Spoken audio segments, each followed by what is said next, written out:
하고 나서 여러분들의 박수가 시원찮으면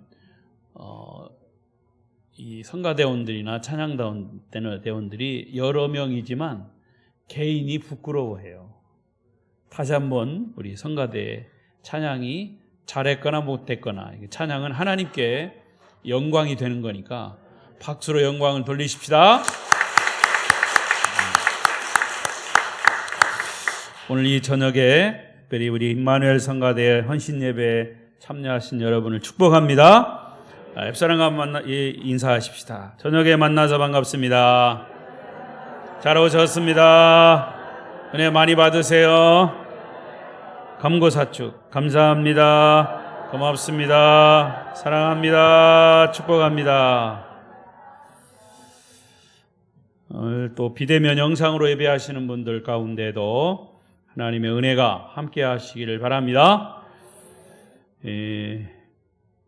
오늘 임마누엘 성가대 헌신 예배를 맞아서 특별히 설교의 주제를 시편 150편 이 말씀을 중심으로 하나님을 찬양하는 이유라고 하는 제목의 말씀을 나누겠습니다. 할렐루야. 할렐루야 뜻이 뭐라고요? 다시 한번. 할렐루야. 하나님을 찬양하라. 네. 박자를 잘 맞추세요. 할렐루야. 하나님을 찬양하라. 할렐루야는 하나님을 찬양하라 라는 히브리어입니다. 히브리어. 이 시편 150편은 할렐루야로 시작해서 할렐루야로 끝납니다. 자,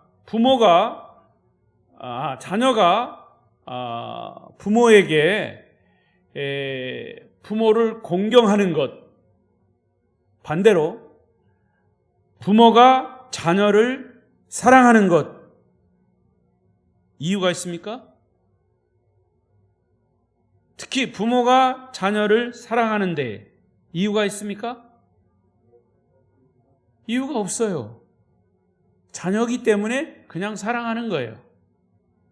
자녀는 부모를 공경하라 그랬는데 공경해야 할 이유가 있습니까? 이유가 없습니다.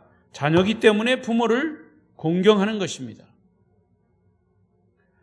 더 나아가서 우리가 하나님 지음을 받은 내가 하나님의 피조물이다. 하나님이 나를 창조하셨다. 라고 하는 것을 믿습니까? 믿는 사람들에게는, 그렇게 믿는 사람들에게는 나를 지으신 하나님을 찬양해야 할 이유가 어디 있겠습니까? 이유가 없는 거예요. 어찌 보면 이유 없이 그냥 하나님을 찬양해야 하는 것이에요. 자, 그럼에도 불구하고 성경은 하나님을 찬양하라고 말씀합니다. 특히 시편 1편에서부터 150편까지 많은 시편은 말 그대로 시잖아요. 시입니다. 시로 된 거예요. 또 기도로 된 겁니다.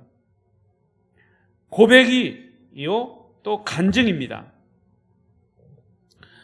그래서 이 150편의 많은 이 시를 살펴보면 하나님을 찬양하라, 할렐루야라고 하는 표현들이 거의 많이 나옵니다.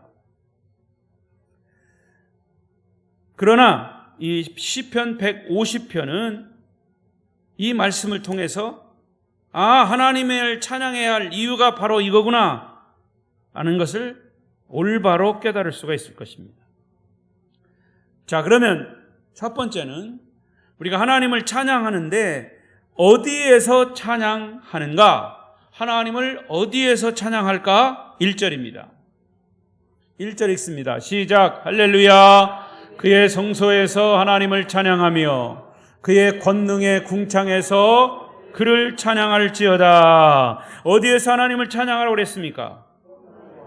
성소에서. 또 하나는 그의 권능의 궁창에서라고 그랬습니다. 그러면 왜 성소와 권능의 궁창에서 하나님을 찬양하라고 했을까요?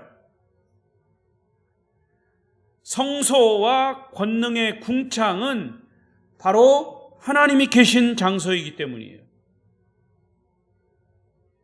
성소라고 하는 것은 하나님의 능력과 은혜가 나타나는 곳이고, 궁창은 하나님의 영광의 실체가 드러나는 곳이에요. 자, 쉬운 얘기 같지만 굉장히 신학적인 얘기예요. 성소라고 하는 것은 하나님의 거하시는 곳, 하나님의 능력과 은혜가 나타나는 곳, 궁창은 하나님의 영광의 실체가 드러나는 곳. 이 말을 통틀어서 말하면 미처 인간이 닿을 수 없는 곳에 계신 하나님을 찬양하는 것이 아니라 천하 만물 가운데 나타나시는 권능의 하나님을 찬양하는 것입니다. 단지 그 권능과 성소와 이런 것을 모르기 때문에 사람들이 하나님을 찬양하지 못하는 것이죠. 안 하는 것이죠. 결국 성도들이 하나님을 찬양하는 장소가 어디냐? 하나님이 계신 어떤 곳에서든지 찬양할 수 있다는 얘기예요. 그러면 하나님이 안 계신 곳은 어디일까요? 생각나는 것. 하나님이 안 계신 곳이 어디일까요? 지옥은 하나님이 안 계셔요. 이 세상에 지옥이 어디 있을까? 사람들이 얘기합니다. 아, 이곳은 정말 지옥 같아. 이걸 바꿔 말하면 이곳은 하나님이 안 계신 것 같아. 사실은 하나님의 성품은 무소부재하신, 안 계신 곳이 없는 분이 하나님. 하나님은 안 계신 곳이 없이 다 있으세요. 그런데 사실은 하나님이 안 계신 곳은 없어요. 지옥에도 있어요. 어떻게 보면, 신학적으로 보면. 그런데 하나님이 안 계신 것처럼 사람들이 행동하고 그런 일들이 나타나기 때문이죠. 자, 그건 차지하더라도, 그러면 하나님을 찬양하는 곳은 어디냐? 하나님이 계신 곳이면 어디서든지 찬양할 수 있다. 할렐루야. 자, 그러면 여러분 쉽게 생각해 보십시오. 노래방에 갔어요. 저도 노래방에 1년에 한 번 내지 두 번은 가요. 목사님 무슨 노래방에 합니까? 왜 못 가요? 갈 수 있어요. 중요한 것은 노래방에서 막 하나님을 찬양하는 찬송가를 틀어놓고 막 해봐요. 그럼 사람들이 이상하게 생각합니다. 노래방에서 무슨 찬송가를 해야? 찬송가를 왜 못합니까? 노래방에 하나님 안 계십니까? 저 형님이요, 성악을 했다고 그랬잖아요. 정말 제가 어렸을 때 들었어도 너무 잘하셔요. 성악. 우리 형님이 조금 젊었을 때, 학교 다니고 조금 이제 지나서 우리 형님이 목사 아들이지만 서울에서 할머니 밑에서 자라서 술도 잘 먹었어요. 그래서 한 번은 노래방에 가서 술이 취한 김에 노래를 했는데 누가 목사 아들 아니랄까 봐 술은 먹어서 얼큰하게 취해가지고 찬송가를 불렀어요. 노래방에서. 근데 그것도 성악가가. 근데 사람들이요, 노래방에서 문 닫아놓고 막 각 방에서 막 노래 부르잖아요. 근데 노래소리가 너무 성악가가 부르는 찬송가가 그들 나름대로 은혜가 됐는지 각 노래방에서 노래하다 말고 문을 다 열어놓고 이거 도대체 어디서 나는 소리요? 어디서 나는 소리요? 문을 열고 그 소리를 들었다랍니다. 나중에 우리 형님이 그런 얘기를 해요. 여러분, 그렇습니다. 우리가 하나님을 찬양하지 못할 곳은 없어요. 중요한 것은 자칫 하나님을 찬양하는 데 있어서 품격이 맞지 않을 때가 있어요. 숟가락 가지고 막 술 먹고 막 이런 데서 하나님을 찬양하는 것은 오히려 하나님의 이름을 모독하는 행위가 될 수 있기 때문이죠. 중요한 것은 하나님을 찬양하는 곳이면 성소, 하나님의 권능의 궁창, 어느 곳이든지 찬양할 수 있다는 거죠. 자, 그렇다면 오늘 성도들이 하나님을 찬양하는 이유, 장소를 얘기했을 때 그러면 방법은 무엇일까? 하나님을 찬양하는 방법. 사실 예수님은 인간의 몸을 입고 이 땅에 내려오셨어요. 구약에서는 하나님이 그의 백성들 가운데 거하시기 위해서 내려오신 것을 하나님의 임재, 예수 그리스도의 임재를 상징하는 곳이 뭐냐? 성막입니다. 성막. 그래서 모세가 광야에 40년 동안 이스라엘 백성들을 인도해 갈 때 하나님의 임재를 상징하는 장소를 지었어요. 그게 성막입니다. 그래서 성막은 성소와 지성소가 있습니다. 그러면 그 성막 안에 성소, 그것은 무엇을 상징하느냐? 사실은 구약의 이 성막은 신약의 예수 그리스도를 미리 보여주기 위해서 만든 상징적인 장소입니다. 따라서 성소에서 시인이 하나님을 찬양하라고 하는 것은 어찌 보면 앞으로 우리에게 오실 예수 그리스도 메시아를 찬양하는 뜻이기도 합니다. 우리 성도들은 예수 그리스도 안에서 사는 자들입니다. 바울이 얘기한 것처럼 in Christ, in 그리스도, in 크리스토스, 예수 그리스도 안에서, 예수 그리스도 안에서. 그래서 어떤 상황에서도 어느 곳에서도 예수 안에 있는 자들은 하나님을 찬양할 수 있다, 그 말입니다. 어떤 성도들은 스스로를 너무 초라하거나 혹은 겸손하게 생각해서 나는 하나님을 찬양하기에 너무 부족한 사람입니다, 이렇게 생각할 때가 있어요. 그러나 그것은 절대로 잘못된 생각입니다. 나는 우리 부모님을 공경하기에 너무 부족한 자식입니다, 그렇게 말하는 사람이 있습니까? 나는 우리 자식을 정말 사랑하기에 부족한 부모입니다, 이렇게 얘기하는 부모가 있습니까? 없습니다. 어찌 보면 하나님을 찬양하는 것은 우리 피조물인 인간으로서 당연히 해야 할 역할입니다. 책임이고 직분입니다. 오히려 하나님을 찬양하지 않는 것이 교만일 수 있습니다. 그리스도인들은 주님 안에 있기 때문에 주님과 한 몸으로 하나님을 찬양할 때 오직 하나님만이 영광을 받게 되고 찬양하는 자들에게는 기쁨이 될 줄로 믿습니다. 그래서 성가대가 찬양을 해서 사부로 멋들어지게 잘하면 금상첨화겠죠. 그러나 여러분, 그 수십 년 동안 가수 생활한 사람들도요, 틀려요. 어떤 때는 이미자도 막 틀리더라고요. 근데 듣는 사람들은 잘 몰라. 근데 하는 사람들은 틀렸다고 막 괴로워합니다. 우리 아들도 뭐 성악하고 합창단원에 있다도 이게 합창하다 보면 좀 틀릴 때도 있죠. 그런데 만약에 그것이 사람들에게 듣기 좋으라고 했던 것이라면 틀리면 창피할 수 있죠. 그러나 하나님을 찬양하는 그 믿음과 그런 마음을 가지고 했다면 조금 틀릴 수도 있어요. 하나님이 영광을 받으시기 때문에. 아멘? 그러니까 절대 부끄러워하지 마세요. 틀릴 수도 있어요. 중요한 것은 우리가 마음에서 우러나오는, 저 영혼 깊은 곳에서 우러나오는 하나님을 찬양하는 것이 될 때, 그것이 이유와 목적이 될 때 하나님이 영광을 받으시고 찬양하는 사람들에게는 기쁨이, 행복이 될 줄로 믿습니다. 그래서 여러분, 장소와 상관없이 어느 곳에든지 마음껏 주님을 찬양하는 삶을 사시기를 축복합니다.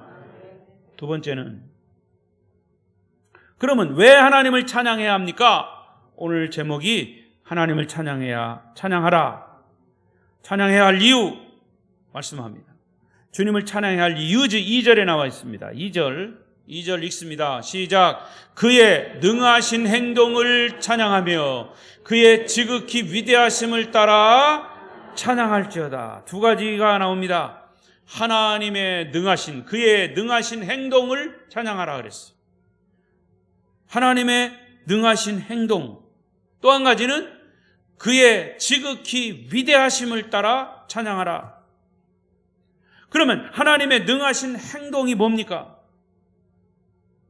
시편에서 말하는 하나님의 능하신 행동은 쉽게 말해서 이스라엘 백성들을 애굽에서 440여 년 동안 종살이했던, 노예 생활했던 이스라엘 백성들을 하나님이 인도해 내셨습니다.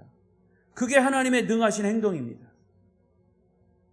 그리고 그 능하신 행동, 능력은 하나님의 통치력을 세계에 알리는 역할이기도 합니다. 여러분, 우리가 성경을 보십시오. 특히 구약성경도 그렇고 신약성경, 특히 구약성경에 보면 출애굽 이후에 그 이외의 모든 성경들은, 선지자들이 쓴, 예언자들이 쓴 성경들은 하나님을 말할 때, 하나님의 능력을 말할 때 이스라엘 백성들을 애굽에서 구원해낸 사실을 계속 언급하고 있습니다. 이것은 하나님의 능하신 행동은 온 우주를 창조하셨을 뿐 아니라 이스라엘 백성들을 구원하시고 지금까지도 지키시고 지금까지도 인도하시는 그런 하나님의 통치력을 말하는 것이고, 거기에 더해서 하나님은 위대하신 분이시구나, 하나님의 위대하심, 지극히 위대하심을 찬양하는 이유가 되는 것이죠. 그런 하나님의 능하신 행동과 위대하심은 이스라엘 백성들에게만 적용되는 것이 아니라 저와 여러분, 하나님을 믿는 사람들에게도 동일하게 적용됩니다. 그래서 하나님을 찬양할 이유가 되는 것이죠. 로마서 1장 16절 읽어보십시다. 로마서 1장 16절 시작. 내가 복음을 부끄러워하지 아니하노니 하나님의 능력이 됨이라. 먼저는 유대인에게요 그리고 헬라인에게로다. 복음은 모든 믿는 자에게 구원을 주시는 하나님의 능력이 된다고 그랬어요. 하나님의 능력은 바로 이런 데서 나타나는 겁니다. 쉽게 말해서 복음을 들었습니다. 복음을 전혀 알지 못한 사람이 복음을 들었습니다. 그래서 그 복음을 듣고 예수 그리스도의 사랑을 깨닫고 구원받고 천국 백성이 된다라고 하는 것을 깨달았을 때 그 사람의 삶이 180도 달라집니다. 하나님의 능력이 거기서 복음을 듣고 나타난 것입니다. 바로 복음은 모든 믿는 자에게 구원을 주시는 하나님의 능력이 된다. 그것은 유대인에게요 헬라인에게요 온 세계 모두 민족에게다. 따라서 복음이신 예수 그리스도를 통해서 우리를 죄에서 구원해 주신 하나님을 찬양해야 할 당연한 이유가 되는 것입니다. 여러분, 하나님의 능력이라고 할 때 여러분의 삶에서 하나님의 능력이 어떻게 나타나기를 기대하십니까? 어떤 사람들은 하나님의 능력을 통해서 사업하는 사람이 사업이 잘 돼가지고 부자가 되고 성공하기를 기대합니다. 하나님의 능력이죠. 어떤 사람은 하나님의 능력으로 질병이 고쳐지기를 기대합니다. 하나님의 능력이죠. 그러나 그것도 틀린 것은 아닙니다만은 우리가 하나님을 찬양해야 하는 이유는 앞으로 내가 잘 되고 잘 먹고 뭐가 잘 되기 때문에 그런 이유로 하나님을 찬양하는 것, 그 이전에 하나님을 찬양해야 할 이유가 이미 결론이 나 있어요. 그게 뭐냐? 우리를 구원하신 것, 죄에서 구원해 주신 것, 하나님의 자녀가 된 것, 하나님의 백성이 된 것, 그거 하나만 가지고도 하나님의 능력은 이미 나타났어요. 하나님의 위대하심이 드러났어요. 그래서 하나님을 찬양하는 것입니다. 따라서 여러분의 삶에서 하나님을 찬양해야 할 이유들이 더 많이 생겨나기를 축복합니다. 그러나 내가 구원받은 것, 하나님의 자녀된 것, 다른 것은 다 안 되고 힘들고 어렵고 다 안 되더라도 딱 한 가지, 나를 구원하신 그 이유 때문에 하나님을 찬양해야 할 이유가 된다라는 것입니다. 자, 여러분, 신기한 것은요, 내 삶이 지금 힘들고 뭐도 안 되고 잘 어렵고 할 때마다 여러분 뒤집어서 그럼에도 불구하고 하나님은 나를 구원하신 것, 그래서 나는 감사합니다. 그래서 나는 하나님을 찬양해야 할 이유가 됩니다. 그리고 하나님을 찬양하면 안 되고 힘들고 어려운 것이 뒤집혀서 하나님의 능력이 나타나고 하나님의 위대하심이 나타날 줄로 믿습니다. 그것이에요. 여러분, 일반적으로도 심리적으로도 안 된다 하면 안 되는 거고 된다 하면 되는 거예요. 아이고 힘들어 죽겠어. 힘들어 죽겠어. 왜 이렇게 힘들어? 그 사람은 힘든 일만 생겨. 안 되는 일만 생겨. 그러나 힘들어도 어렵고 고통스러워도 이렇게 힘들 때는 하나님이 나를 훈련하시는 거야. 훈련이 없으면 모든 일에 튼튼해지잖아요. 육신도 훈련을 해야 튼튼해지죠. 훈련의 과정이 없으면 살찌는 사람들 보니까 운동하지 않고 이게 그냥 살만 찌는 사람은 물렁살이요. 물렁살. 힘이 없어. 그런데 운동해가지고 근육을 키운 사람은 그 근육이 뼈를 튼튼하게 만들었어요. 그래서 잘 부러지지도 않아. 근데 살만 쪄가지고 이 물렁물렁한 이 근육이 없으면 쉽게 부러져요. 뼈도. 내가 의사라서 얘기하는 게 아니라 경험적으로 얘기하는 거예요. 마찬가지예요. 우리가 영적으로도 믿음이 하나님을, 나를 구원하신 하나님, 그 한 가지만 가지고도 하나님을 찬양합니다. 하나님께 감사합니다. 그럴 때 여러분이 힘들고 어려운 것도 뒤집혀서 하나님의 능력과 위대하심이 나타나는 줄로 믿습니다. 그래서 하나님을 찬양하라는 거예요. 자, 그러면 세 번째로 무엇으로 하나님을 찬양합니까? 3절부터 5절까지 읽겠습니다. 큰 소리로 시작. 나팔 소리로 찬양하며 비파와 수금으로 찬양할지어다.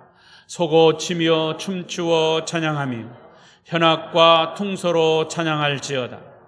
큰 소리 나는 제금으로 찬양하며 높은 소리 나는 제금으로 찬양할지어다. 찬양하는 방법과 무엇을 가지고 하나님을 찬양하라는 것을 이 세 절에 걸쳐서 3절, 4절, 5절 세 절에 걸쳐서, 근데 이 세 절을 쭉 하나하나 쭉 이 묵상을 해보면 구약 시대에 사용하는 정말 하나님을 찬양할 수 있는 악기, 이런 것들이 거기에 다 나와 있어요. 나팔 소리, 비파, 수금, 소고치고 찬양할 거리가 없으면 춤을 춰서라도 현악, 퉁소, 소리나는 제금, 높이 소리나는 제금, 이런 것들이 다 모든 악기가 다 동원된 거예요. 구약시대에 사용했던 모든 악기가 다 하나님을 찬양하는 데 동원됐다는 겁니다. 나팔이라고 하는 것은 양의 뿔로 만든 양각나팔이에요. 양각나팔. 이 나팔로 멜로디는 도레미파솔라시도, 이 멜로디는 표현할 수 없지만 큰 소리, 작은 소리, 또 길게 분다든지 일정한 리듬으로 변화를 줘서 신호를 주는 데 사용하는 데 나팔을 사용했습니다. 특히 이 나팔은 언제 썼냐? 왕이 즉위식을 할 때 나팔을 붑니다. 또 여호와의 우주적인 통치를 알리는 데 사용했습니다. 그래서 구약의 성경을 보면 나팔, 양각나팔이래. 양각나팔이라는 표현은 안 나오지만 나팔이 나오면 이 큰 양의 뿔로 뿔을 잘라서 나팔을 만들어요. 전쟁을, 싸움을 선포할 때, 전쟁이 나갈 때, 왕이 즉위식을 할 때 나팔을. 그래서 어느 교회에서는요, 흔하진 않지만 담임 목사님이 성지순례 갔다 와가지고 그 이스라엘에 가면 그 양각나팔을 팔거든요. 그 나팔 소리가 참 좋습니다. 근데 그 나팔 소리를 딱 보면 너무 웅장하고 그래요. 그래서 그 목사님이 그걸 사가지고 와서 예배 시작하기 전에 목사님이 나팔을 불어요. 예배를 시작하는 나팔 소리. 실제로 제가 그 예배에 참석하지는 안 해봤지만 그런 말씀을 하시더라고요. 이 구약의 그 나팔 소리를 그대로 재현하는 거죠. 거기 보니까 두 개의 현악기가 또 나옵니다. 나팔, 이거는 관악기고요. 현악기, 비파와 수금. 이 비파와 수금은 제사장 족속인 레위 사람들이 주로 성전에서 연주하는 악기들이 비파와 수금입니다. 현악기. 제사장들이 성전에서 양각나팔을 불고 레위인들은 비파와 수금을 연주하면서 하나님을 찬양하는 모습을 상상할 수 있어요. 뿐만 아니라 제사장과 레위인들이 악기를 연주하면서 춤까지 춥니다. 춤으로 하나님을 찬양하라 그랬어요. 자, 이것을 지금 현재 우리에게 적용해 보십시오. 지금처럼 우리가 예배할 때도 예배당에서 기타, 피아노, 드럼 치고요. 어느 교회에서는 아예 그냥 관현악기가 딱 큰 교회에서는 있습니다. 다 동원이 돼요.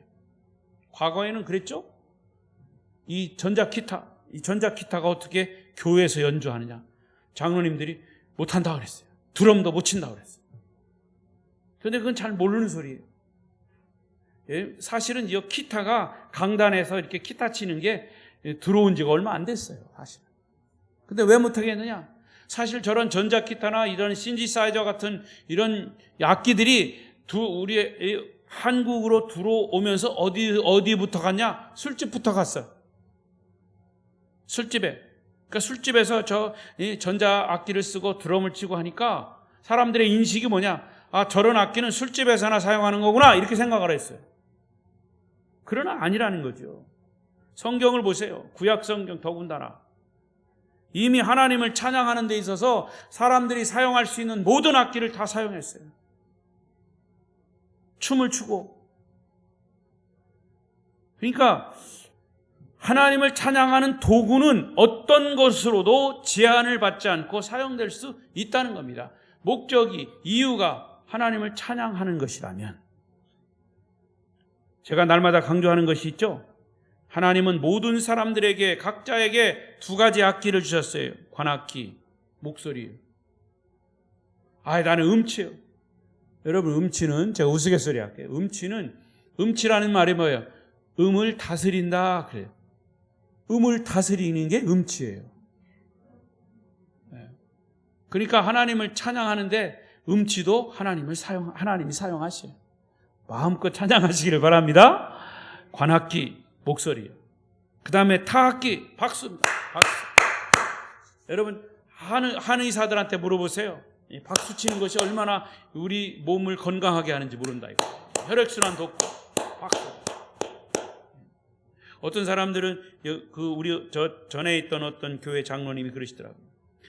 한 번은 이렇게 A4 용지에다가 뭘 써오셨어요. 목사님 이걸 좀 적용해 보십시오. 보니까 박수예요. 박수. 한의사가 증명한 박수. 밑에서 이렇게 치는 거는 너나 치세요라는 거래요. 아예 안 치는 거는 말할 것도 없고. 그래서 이렇게 치는 거는 할 수 없어 친다는 거. 할 수 없어 치는 거. 그러나 이것을 높여서 이렇게 높여 치는 거는 하나님이 영광을 받으시는 박수라는 거예요. 근데 이런 모든 박수가 뭐 너나 치세요 하는 거라든가 뭐 그냥 할 수 없어 치는 거라든가 또 이렇게 높여서 치는 거는 모두가 다 박수는 우리에게 정말 좋은 악기요 하나님이 주시는 최고의 악기라는 겁니다. 그랬더니 사람들이 처음에는 제가 이런 얘기를 했더니 웃기도 하면서 또 박수 열심히 치다가 얼마 동안 지나니까 또 마찬가지예요. 너나 치세요 하는 사람도 있고 난 안 칠래요 하는 사람도 있고 어쩔 수 없어 치는 사람이 있고. 사실 첫째는 하나님을 찬양하는 데 열심히 치라는 거고 두 번째로는 우리 육신을 위해서도 찬양하는 이 두 악기를 사용할 수 있을 때 여러분 하나님을 찬양하는 데 마음껏 사용하십시오. 어떤 분이 그랬죠? 나는 정말 박수를 치고 싶은데 박수를 칠 수 없습니다. 박수 칠 수 있을 때 열심히 치십시오. 박수 칠 수 없을 때가 온다 그 말이에요.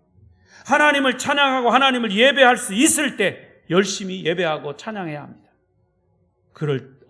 찬양할 수 없을 때도 온다 그 말이에요. 하나님을 마음껏 모든 악기를 다 동원해서 찬양할 수 있기를 축복합니다. 마지막 네 번째로, 그럼 누가 하나님을 찬양합니까? 어디서 하나님을 찬양합니까? 어떻게 하나님을 찬양합니까? 그 다음에 뭐라고 그랬어요? 무엇으로 하나님을 찬양합니까? 그 다음에 누가 하나님을 찬양합니까? 사실은 정확하게 말하면 이 6가지를 뭐라고 그러죠? 육하원칙에 의해서 이 150편을 쭉 설명하면 답이 딱 나와요. 꼭 육하원칙이 아니라도 제가 육하원칙 4가지의 원칙을 그대로 얘기했어요. 어디서 찬양하느냐? 언제 찬양하느냐? 누가 찬양하느냐? 왜 찬양하느냐? 어떻게 찬양하느냐? 다 나오는 거죠. 그러면 누가 하나님을 찬양하라 했어요? 6절 큰 소리로 시작. 한 번 더. 호흡이 있는 자마다 여호와를 찬양할지어다. 할렐루야. 호흡이 있는 자라는 말이에요. 여러분, 동물과 짐승과 사람을 구별하는 것이 바로 여기에 있습니다. 여기 호흡이 있는 자는 동물이 아니라 살아있는 사람을 말하는 거예요. 하나님은 사람을 창조하실 때 호흡을 그 코에 불어넣었어요. 생기를 넣었다 그랬죠. 근데 동물을 창조하실 때는 동물에게다가 호흡을 불어넣었다라는 말은 없어요. 그래서 호흡이라고 하는 것은 사람과 동물을 구분하는 바로미터가 되는 겁니다. 기준이 되는 거예요. 잣대가 되는 겁니다. 이것 때문에 사람에게, 이 호흡 때문에 사람에게는 언어가 생긴 겁니다. 동물들에게는 언어가 없어요. 우리 집에 고양이 새끼가 있다고 그랬죠? 제가 일주일 동안 저기 갔다 오니까 밥은 5거를 줬어요. 밥은 잘 먹더라고요. 근데 그럼 고양이 새끼가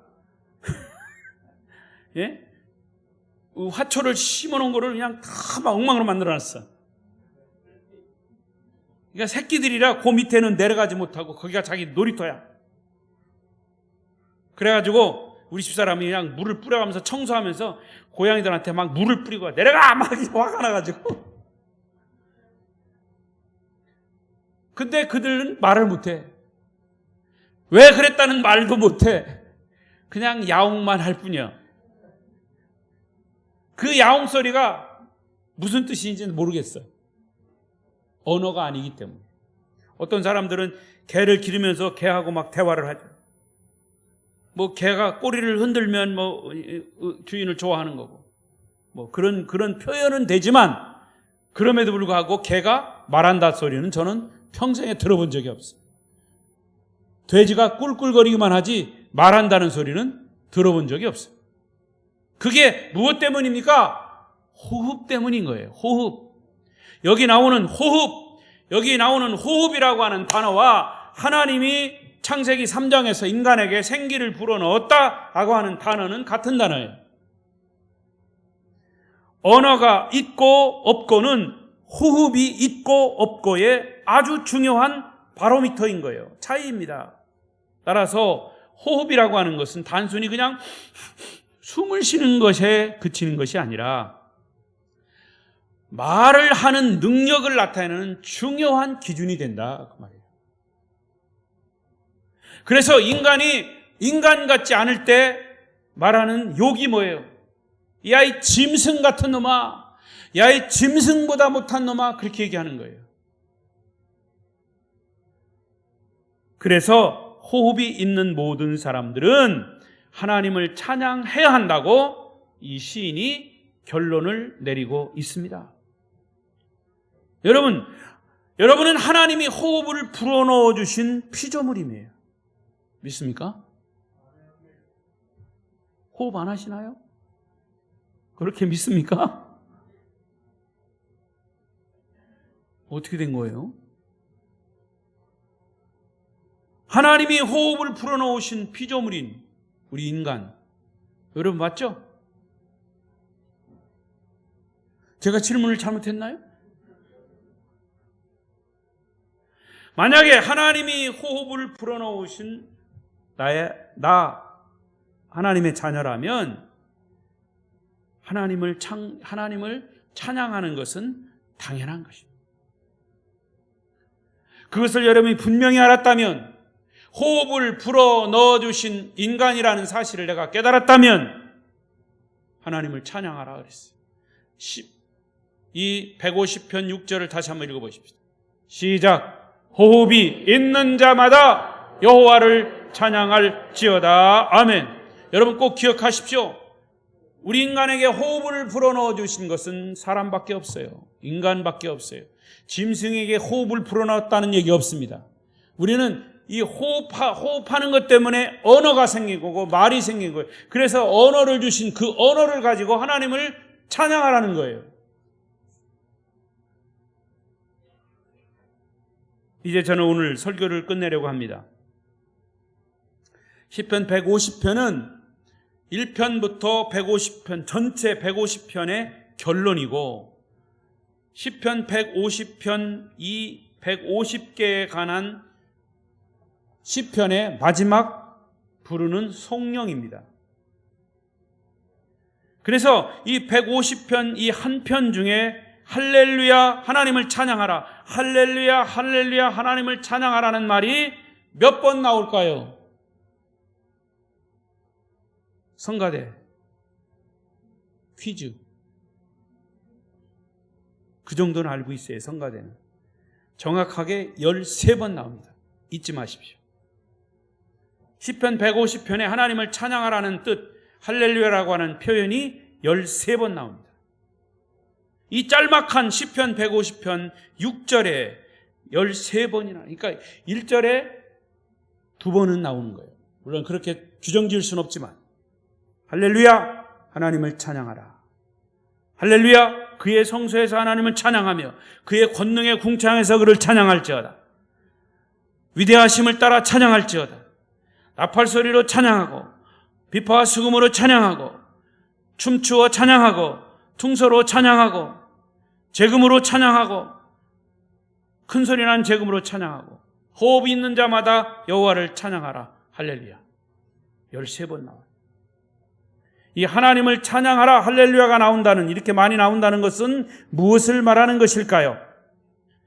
이 땅에서의 삶과 죽어서 갈 천국에서의 삶은 전혀 연결되지 않아요. 누가복음 15장에 보면 천국과 지옥, 하나님이 계신 곳과 지옥, 부자가 간 그 지옥과는 연결되지 않아요. 하지만 사실은 연결되는 것, 천국과 지금 지옥을 얘기하는 게 아니에요. 하나님을 찬양하는 것, 그것은 연결되는 거예요. 이 지상과 이 천국과 연결되는 것. 다시 말씀드립니다. 이 지상과 천국은 연결되지 않아요. 그런데 딱 한 가지 연결되는 것이 있다면 그것은 하나님을 찬양하는 것입니다. 워치만 리라고 하는 목사님은 이런 얘기를 했습니다. 기도가 영적 싸움이라면 찬양은 승리의 선포다. 시작.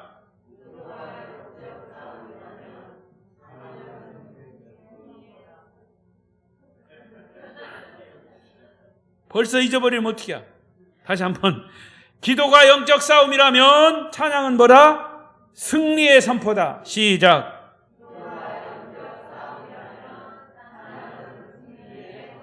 그렇습니다. 여러분, 찬양하면 이미 모든 삶을 승리한 것에 선포를 하는 거예요. 하나님을 찬양할 때 우리의 영적 도전은 계속 있지만 그 하나님이 우리의 찬양을 받으시고 우리의 영적 싸움에서 승리케 하시는 거예요.